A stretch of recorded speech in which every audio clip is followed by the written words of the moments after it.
तो नमस्कार देवियों और सज्जनों, एक बार फिर से आप सभी का बहुत बहुत स्वागत है द सूत्रधार पर।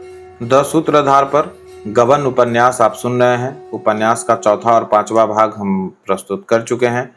आज बारी है छठे भाग की।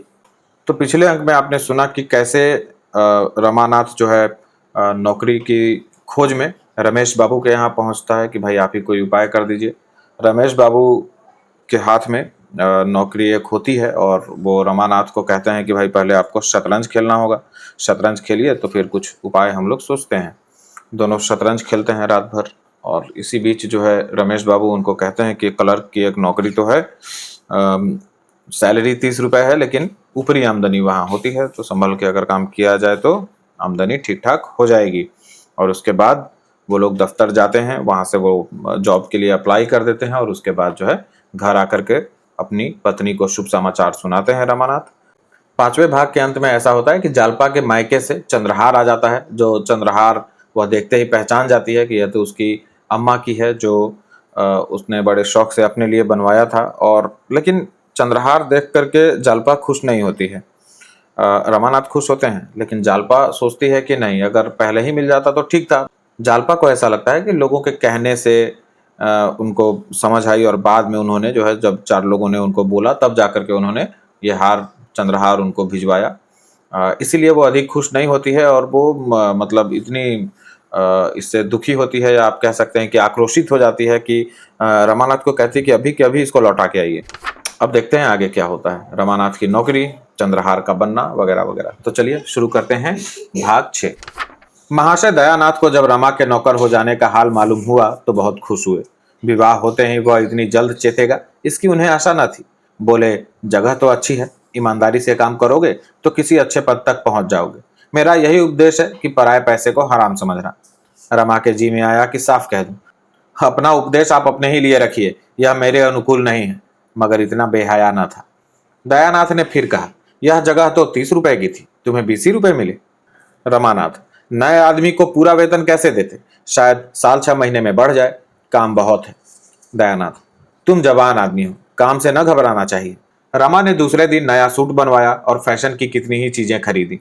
ससुराल से मिले हुए रुपए कुछ बच रहे थे, कुछ मित्रों से उधार ले लिए। वह साहबी ठाठ बनाकर सारे दफ्तर पर रौब जमाना चाहता था। कोई उससे वेतन तो पूछेगा नहीं, महाजन लोग उसका ठाठ बाट देखकर सहम जाएंगे। वह जानता था अच्छी आमदनी तभी हो सकती है जब अच्छा ठाठ हो। सड़क के चौकीदार को 1 पैसा काफी समझा जाता है, लेकिन उसकी जगह सर्जेंट हो तो किसी की हिम्मत ही न पड़ेगी कि उसे 1 पैसा दिखाए।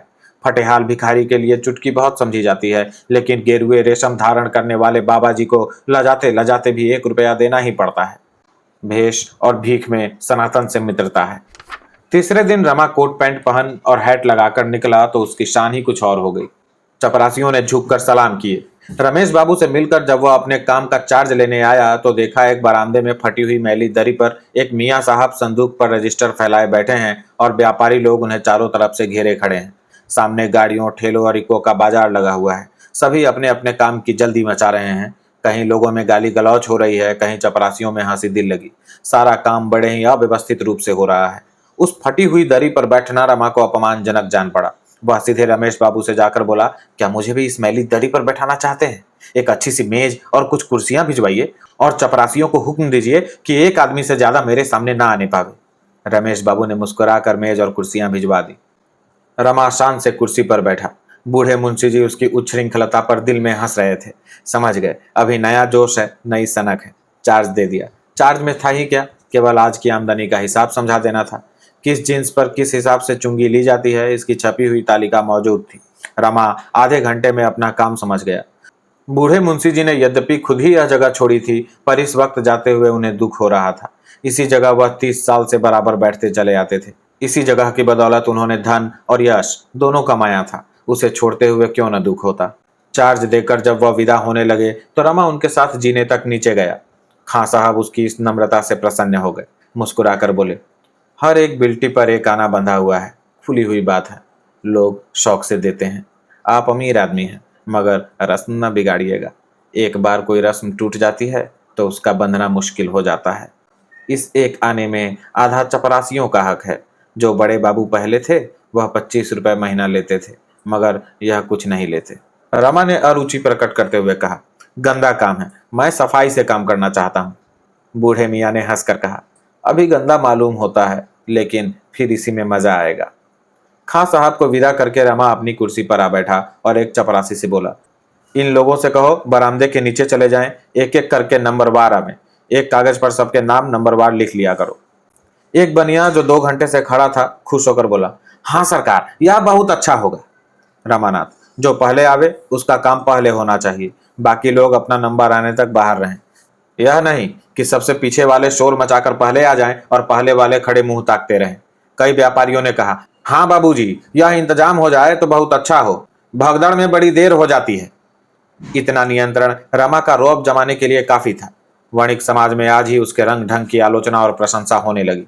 किसी बड़े कॉलेज के प्रोफेसर को इतनी ख्याति उम्र भर में न मिलती।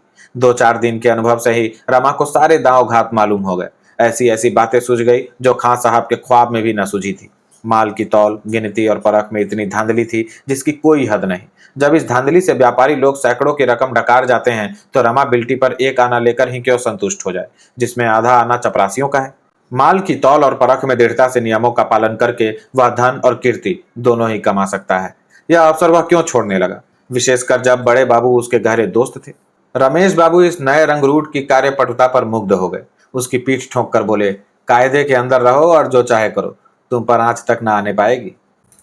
रमा की आमदनी तेजी से बढ़ने लगी। आमदनी के साथ प्रभाव भी बढ़ा। सूखी कलम घिसने वाले दफ्तर के बाबुओं को जब सिगरेट, पान, चाय या जलपान की इच्छा होती तो रमा के पास चले आते। उस बहती गंगा में सभी हाथ धो सकते थे। सारे दफ्तर में रमा की सराहना होने लगी। पैसे को तो वह ठीकरा समझता है। क्या दिल है कि वाह, और जैसा दिल है वैसा ही जबान भी। मालूम होता है नस नस में शराफत भरी हुई है। बाबुओं का जब यह हाल था तो चपरासियों और मुहर्रों का पूछना ही क्या। सब के सब रमा के बिना दामों वाले गुलाम थे। उन गरीबों की आमदनी ही नहीं, प्रतिष्ठा भी खूब बढ़ गई थी। जहां गाड़ी वाहन तक फटकार दिया करते थे वहां अब अच्छे अच्छे की गर्दन पकड़कर नीचे ढकेल देते थे। रमानाथ की तूती बोलने लगी, मगर जालपा की अभिलाषाएं अभी एक भी पूरी न हुई। नागपंचमी के दिन मोहल्ले की कई युवतियां जालपा के साथ कजली खेलने आई, मगर जालपा अपने कमरे के बाहर नहीं निकली। भादों में जन्माष्टमी का उत्सव आया। पड़ोसी में एक सेठ जी रहते थे। उनके यहाँ बड़ी धूमधाम से उत्सव मनाया जाता था। वहां से सास और बहू को बुलावा आया। जागेश्वरी गई, जालपा ने जाने से इनकार कर दिया। इन 3 महीनों में उसने रमा से एक बार भी आभूषण की चर्चा न की, पर उसका यह एकांत प्रेम उसके आचरण से उत्तेजक था। इससे ज्यादा उत्तेजक वह पुराना सूची पत्र था जो एक दिन रमा कहीं से उठा लाया था। इसमें भांति भांति के सुंदर आभूषणों के नमूने बने हुए थे। उनके मूल्य भी लिखे हुए थे। जालपा एकांत में इस सूची पत्र को बड़े ध्यान से देखा करती। रमा को देखते ही वह सूची पत्र छिपा लेती थी। इस हार्दिक कामना को प्रकट करके वह अपनी हंसी न उड़वाना चाहती थी। रमा आधी रात के बाद लौटा तो देखा जालपा चारपाई पर पड़ी है। हंसकर बोला, बड़ा अच्छा गाना हो रहा था, तुम नहीं गई, बड़ी गलती की। जालपा ने मुंह फेर लिया, कोई उत्तर ना दिया। रमा ने फिर कहा, यहाँ अकेले पड़े पड़े तुम्हारा जी घबराता रहा होगा। जालपा ने तीव्र स्वर में कहा, तुम कहते हो मैंने गलती की, मैं समझती हूँ मैंने अच्छा किया, वहां किसके मुंह में कालिख लगती। जालपा ताना तो न देना चाहती थी, पर रमा की इन बातों ने उसे उत्तेजित कर दिया। रोष का एक कारण यह भी था कि उसे अकेली छोड़कर सारा घर उत्सव देखने चला गया। अगर उन लोगों के हृदय होता तो क्या वहां जाने से इनकार न कर देते। रमा ने लज्जित होकर कहा, कालिख लगने की तो कोई बात न थी। सभी जानते हैं कि चोरी हो गई है, और इस जमाने में 2-4 हजार के गहने बनवा लेना मुंह का कौड़ नहीं है। चोरी का शब्द जबान पर लाते हुए रमा का हृदय धड़क उठा। जालपा पति की ओर तीव्र दृष्टि से देख कर रह गई, और कुछ बोलने से बात बढ़ जाने का भय था। पर रमा को उसकी दृष्टि से ऐसा भासित हुआ मानो उसे चोरी का रहस्य मालूम है और वह केवल संकोच के कारण उसे खोलकर नहीं कह रही है। उसे उस स्वप्न की बात भी याद आई जो जालपा ने चोरी की रात को देखा था। वह दृष्टि बाण के समान उसके हृदय को छेदने लगी। उसने सोचा, शायद मुझे भ्रम हुआ। इस दृष्टि में रोष के सिवा और कोई भाव नहीं है। मगर यह कुछ बोलती क्यों नहीं, चुप क्यों हो गई। उसका चुप हो जाना ही गजब था। अपने मन का संशय मिटाने और जालपा के मन की थाह लेने के लिए रमा ने मानो डुब्बी मारी। यह कौन जानता था कि डोली से उतरते ही यह विपत्ति तुम्हारा स्वागत करेगी। जालपा आंखों में आंसू भरकर बोली, तो मैं तुमसे गहनों के लिए रोती तो नहीं हूँ। भाग्य में जो लिखा था वह हुआ, आगे भी वही होगा जो लिखा है। जो औरतें गहने नहीं पहनती, क्या उनके दिन नहीं कटते। इस वाक्य ने रमा का संशय तो मिटा दिया, पर इसमें जो तीव्र वेदना छिपी हुई थी वह उससे छिपी न रही। इन 3 महीनों में बहुत प्रयत्न करने पर भी वह 100 रुपए से अधिक संग्रह न कर सका था। बाबू लोगों के आदर सत्कार में उसे बहुत कुछ फलना पड़ता था, मगर बिना खिलाए पिलाए काम भी तो न चल सकता था।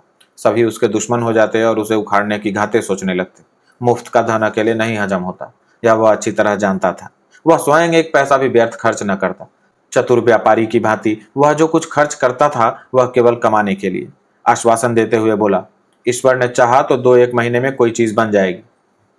जालपा, मैं उन स्त्रियों में नहीं हूं जो गहनों पर जान देती हैं।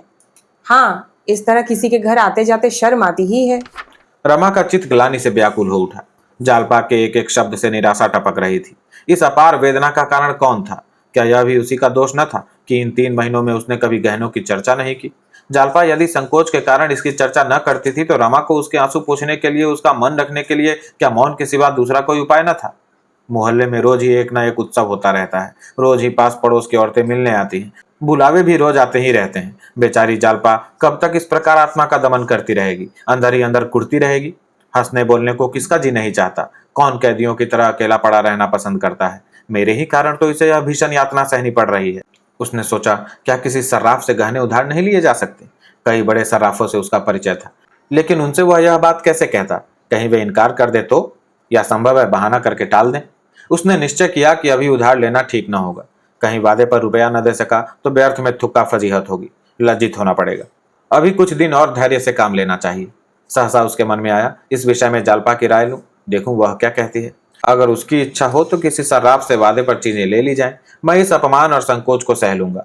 जालपा को संतुष्ट करने के लिए कि उसके गहनों की उसे कितनी फिक्र है, बोला, तुमसे एक सलाह करना चाहता हूं, पूछूं या न पूछूं? जालपा को नींद आ रही थी। आंखें बंद करते हुए बोली, अब सोने दो भाई, सवेरे उठना है। रमानाथ, अगर तुम्हारी राय हो तो किसी सर्राफ से वादे पर गहने बनवा लूं, इसमें कोई हर्ज तो है नहीं। जालपा की आंखें खुल गईं। कितना कठोर प्रश्न था। किसी मेहमान से पूछना, कहिए तो आपके लिए भोजन लाऊं, कितनी बड़ी अशिष्टता है। इसका तो यही आशा है कि हम मेहमान को खिलाना नहीं चाहते। रमा को चाहिए था कि चीजें लाकर जालपा के सामने रख देता। उसके बार बार पूछने पर भी यही कहना चाहिए था कि दाम देकर लाया हूं, तब वह अलबत्ता खुश होती। इस विषय में उसकी सलाह लेना घाव पर नमक छिड़कना था।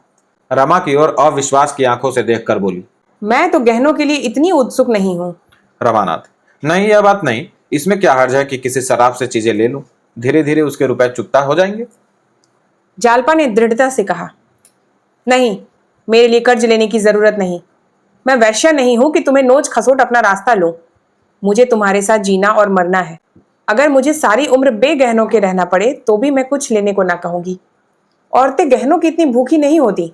घर के प्राणियों को संकट में डालकर गहने पहनने वाली दूसरी होंगी। लेकिन तुमने तो पहले कहा था कि जगह बड़ी आमदनी की है। मुझे तो कोई विशेष बचत दिखाई नहीं देती। रमानाथ, बचत तो जरूर होती और अच्छी होती, लेकिन जब अहलकारों के मारे बचने भी पाए, सब शैतान सिर पर सवार रहते हैं। मुझे पहले न मालूम था कि यहाँ इतने प्रेतों की पूजा करनी होगी। जालपा, तो अभी कौन सी जल्दी है, बनते रहेंगे धीरे धीरे। रमानाथ, खैर तुम्हारी सलाह है तो 1 आध महीने और चुप रहता हूँ। मैं सबसे पहले कंगन बनवाऊंगा। जालपा ने गदगद होकर कहा, तुम्हारे पास अभी इतने रुपए कहाँ होंगे?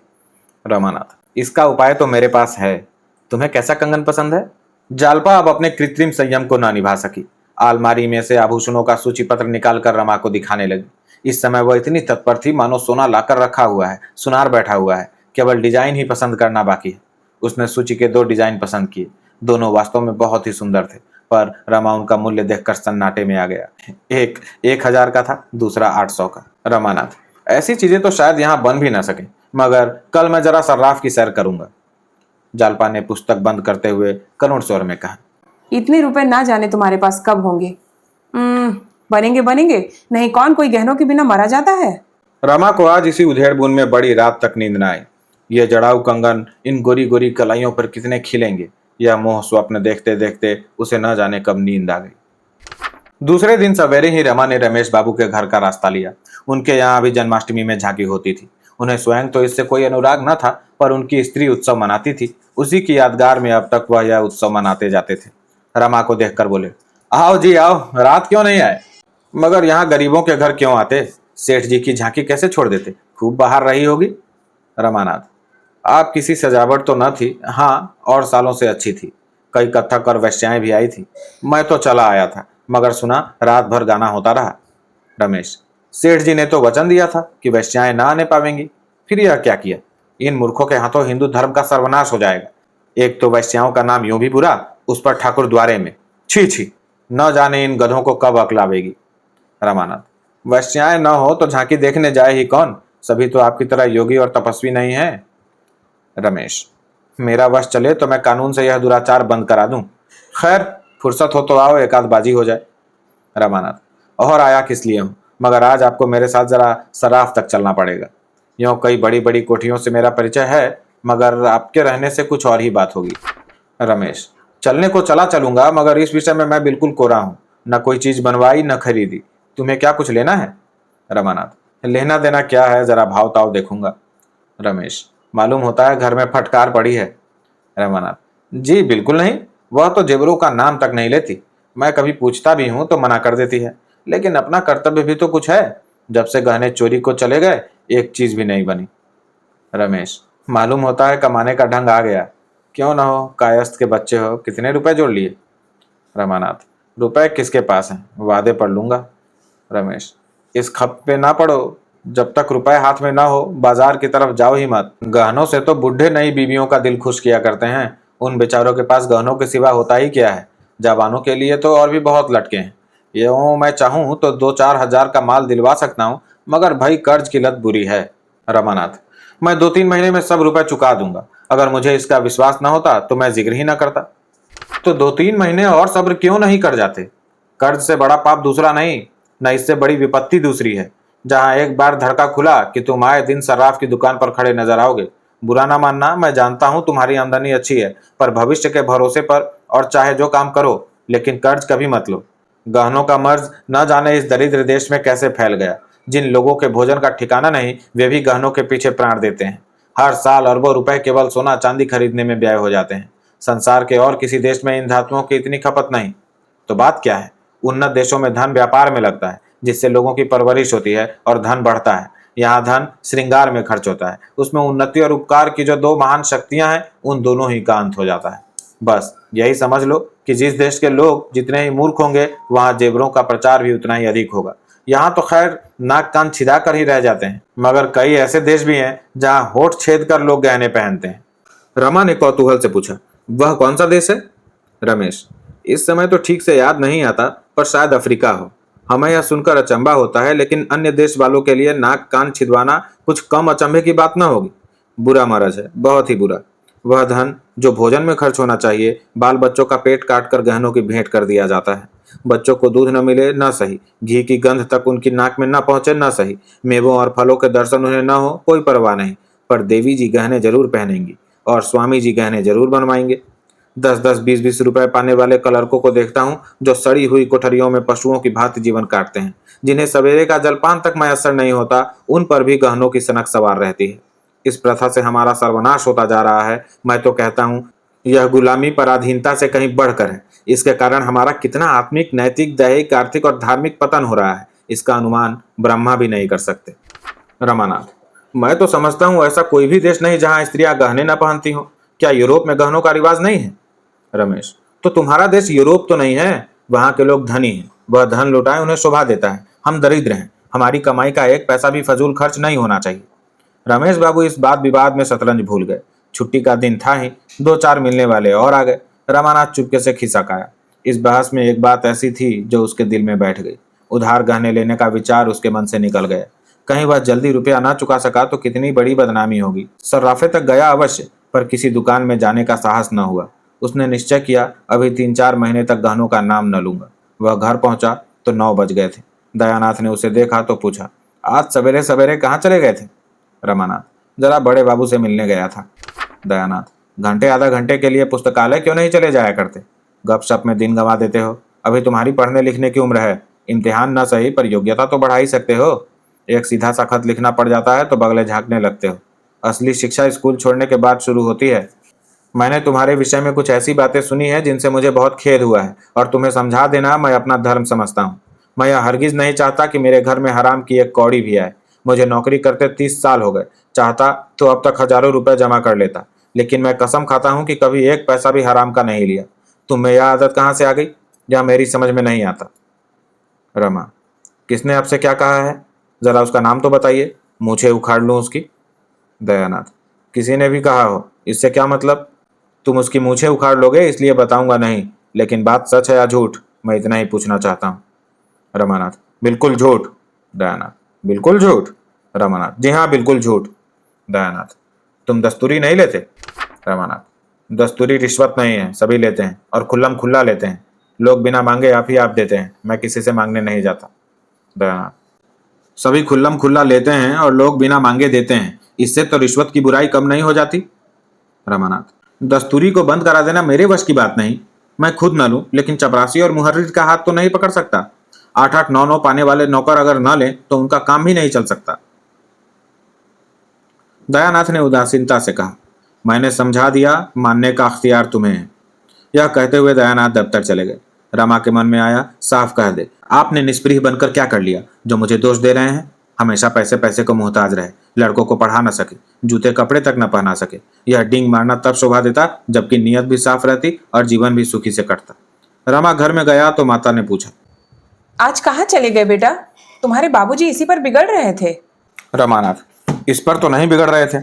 हाँ, उपदेश दे रहे थे कि दस्तूरी मत लिया करो, इससे आत्मा दुर्बल होती है और बदनामी होती है। जागेश्वरी, तुमने कहा नहीं आपने बड़ी ईमानदारी की तो कौन से झंडे गाड़ दिए, सारी जिंदगी पेट पालते रहे। रमानाथ: कहना तो चाहता था पर चिढ़ जाते। जैसे आप कौड़ी कौड़ी को मोहताज रहे वैसे मुझे भी बनाना चाहते हैं। आपको लेने का शऊर तो है नहीं। जब देखा कि यहाँ दाल नहीं गलती तो भगत बन गए। यहाँ ऐसे घोंघा बसंत नहीं है, बनियों से रुपए ऐंठने के लिए अक्ल चाहिए, दिल लगी नहीं है। जहाँ किसी ने भगतपन किया और मैं समझ गया बुद्धू है, लेने की तमीज नहीं। क्या करे बेचारा, किसी तरह आंसू तो पोछे। जागेश्वरी, बस बस यही बात है बेटा, जिसे लेना आवेगा वह जरूर लेगा। इन्हें तो बस घर में कानून बघारना आता है और किसी के सामने तो बात मुंह से निकलती नहीं। रुपए निकाल लेना तो मुश्किल है। रमा दफ्तर जाते समय ऊपर कपड़े पहनने गया तो जालपा ने उसे 3 लिफाफे डाक में छोड़ने के लिए दिए। इस वक्त उसने तीनों लिफाफे जेब में डाल लिए, लेकिन रास्ते में उन्हें खोलकर चिट्ठियां पढ़ने लगा। चिट्ठियां क्या थी? विपत्ति और वेदना का करुण विलाप था जो उसने अपनी तीनों सहेलियों को सुनाया था। तीनों का विषय एक ही था, केवल भावों का अंतर था। जिंदगी पहाड़ हो गई है, न रात को नींद आती है न दिन को आराम। पति देव को प्रसन्न करने के लिए कभी कभी हंस बोल लेती हूँ, पर दिल हमेशा रोया करता है। न किसी के घर जाती हूँ न किसी को मुंह दिखाती हूँ। ऐसा जान पड़ता है कि यह शोक मेरी जान ही लेकर छोड़ेगा। मुझसे वादे तो रोज किए जाते हैं, रुपए जमा हो रहे हैं, सोनार ठीक किया जा रहा है, डिजाइन तय किया जा रहा है, पर यह सब धोखा है और कुछ नहीं। रमा ने तीनों चिट्ठियां जेब में रख ली। डाक खाना सामने से निकल गया, पर उसने उन्हें छोड़ा नहीं। वह अभी तक यही समझती है कि मैं इसे धोखा दे रहा हूँ। क्या करूं, कैसे विश्वास दिलाऊं? अगर अपना वश होता तो इसी वक्त आभूषणों के टोकरे भर भर कर जालपा के सामने रख देता। उसे किसी बड़े सर्राफ की दुकान पर ले जाकर कहता, तुम्हें जो जो चीजें लेनी हो ले लो। कितनी अपार वेदना है जिसने विश्वास का भी अपहरण कर लिया है। उसको आज उस चोट का सच्चा अनुभव हुआ जो उसने झूठी मर्यादा की रक्षा में उसे पहुंचाई थी। अगर वह जानता उस अभिनय का यह फल होगा तो कदाचित अपनी डिंगों का पर्दा खोल देता। क्या ऐसी दशा में भी जब जालपा इस शोक संताप से फूकी जा रही थी, रमा को कर्ज लेने में संकोच करने की जगह थी? उसका हृदय कातर हो उठा। उसने पहली बार सच्चे हृदय से ईश्वर से याचना की, भगवान मुझे चाहे दंड दे देना पर मेरी जालपा को मुझसे मत छीनना, इससे पहले मेरे प्राण हर लेना। उसके रोम रोम से आत्मध्वनि सी निकलने लगी, ईश्वर ईश्वर मेरी दीन दशा पर दया करो। लेकिन इसके साथ ही उसे जालपा पर क्रोध भी आ रहा था। जालपा ने क्यों मुझसे यह बात नहीं कही? मुझसे क्यों पर्दा रखा और मुझसे पर्दा रखकर अपनी सहेलियों से यह दुखड़ा रोया? बरामदे में माल तौला जा रहा था, मेज पर रुपए पैसे रखे जा रहे थे और रमा चिंता में डूबा बैठा था। किससे सलाह ले? उसने विवाह ही क्यों किया? सारा दोष उसका अपना था। जब वह घर की दशा जानता था तो क्यों उसने विवाह करने से इनकार नहीं कर दिया? आज उसका मन काम में नहीं लगता, समय से पहले ही उठकर चला आया। जालपा ने उसे देखते ही पूछा, मेरी चिट्ठियां छोड़ तो नहीं दी? रमा ने बहाना किया, अरे इनकी तो याद ही नहीं रही, जेब में पड़ी रह गई। जालपा, यह बहुत अच्छा हुआ, लाओ मुझे दे दो, अब ना भेजूंगी। क्यों? कल भेज दूंगा ना। नहीं, अब मुझे भेजना ही नहीं है। कुछ ऐसी बातें लिख गई थी जो मुझे ना लिखना चाहिए थी। अगर तुमने छोड़ दी होती तो मुझे दुख होता, मैंने तुम्हारी निंदा की थी। यह कहकर वह मुस्कुराई। जो बुरा है, दगाबाज है, धूर्त है, उसकी निंदा तो होनी ही चाहिए। जालपा ने व्यग्र होकर पूछा, तुमने चिट्ठियां पढ़ ली क्या? रमा ने निसंकोच भाव से कहा, हाँ, यह कोई अक्षम्य अपराध है? जालपा कातर स्वर में बोली, तब तो तुम मुझसे बहुत नाराज हो गए। आंसुओं के आवेग से जालपा की आवाज रुंध गई। उसका सिर झुक गया। उसने स्वर को संभाल कर कहा, मुझसे बड़ा भारी अपराध हुआ है। जो चाहे सजा दो, पर मुझसे अप्रसन्न मत हो। ईश्वर जानते हैं तुम्हारे जाने के बाद मुझे कितना दुख हुआ। मेरी कलम से ना जाने कैसे ऐसी बातें निकल गईं। जालपा जानती थी कि रमा को आभूषणों की चिंता मुझसे कम नहीं है, लेकिन मित्रों से अपनी व्यथा कहते समय हम बहुधा अपना दुख बढ़ा कर कहते हैं। जो बातें पर्दे की समझी जाती हैं उनकी चर्चा करने से एक तरह का अपमान जाहिर होता है। हमारे मित्र समझते हैं हमसे जरा भी दुराव नहीं रखता और उन्हें हमसे सहानुभूति हो जाती है। अपनापन दिखाने की यह आदत औरतों में कुछ अधिक ही होती है। रमा जालपा के आंसू पोंछते हुए बोला, मैं तुमसे अप्रसन्न नहीं हूं प्रिय। आशा का विलंब भी दुराशा है, मैं जानता हूं। अगर तुमने मुझे मना न कर दिया होता तो अब तक मैंने किसी न किसी तरह दो एक चीजें अवश्य बनवा दी होती। मुझसे भूल यही हुई कि मैंने तुमसे सलाह ली। यह तो वैसा ही है जैसे मेहमान को पूछ पूछ कर भोजन दिया जाए। उस वक्त मुझे यह ध्यान न रहा कि संकोच में आदमी इच्छा होने पर भी नहीं नहीं करता है। ईश्वर ने चाहा तो तुम्हें बहुत दिनों तक इंतजार न करना पड़ेगा। जालपा ने संचित नजरों से देखकर कहा, तो क्या उधार लाओगे? रमानाथ, हाँ, उधार लाने में कोई हर्ज नहीं है। जब सूद नहीं देना है तो जैसे नगद वैसे उधार। और फिर कौन ऋण नहीं लेता। हाथ में रुपया आ जाने से अलल्ले तलल्ले खर्च हो जाते हैं। कर्ज सिर पर सवार रहेगा तो उसकी चिंता हाथ रोके रहेगी। जालपा, मैं तुम्हें चिंता में नहीं डालना चाहती।